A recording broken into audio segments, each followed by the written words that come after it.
Bình thường là mọi người ăn mắm chân trứng đúng không? Bữa nay tôi cũng làm mắm chân, nhưng mà mắm chân này nó hơi khác với mắm chân trứng xíu ha. Khác cái gì thì mọi người cùng coi tôi làm nha. Đáng lẽ là tôi làm mắm cá lóc chân thịt, mà tự nhiên tôi mua đồ hết rồi, cái tự nhiên tôi quên mua thịt.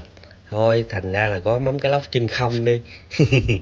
Đáng lẽ ra là có thịt nó sẽ ngon hơn. Mà thôi, lên cơn thèm rồi, có thịt cũng được mà không có cũng không sao. Mắm này trước khi mình làm mình nếm thử coi nó có mặn ngọt gì không nha. Rồi mình nêm theo khẩu vị của nhà mình.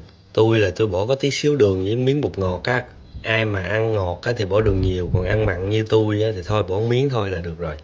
Chưng cái này là tôi chưng trong vòng 40 phút á, tại tôi để cho nó lâu lâu cho thịt nó ruột ăn mềm mềm vậy mới ngon, chứ thật ra mấy con mắm này mình ăn sống được mà.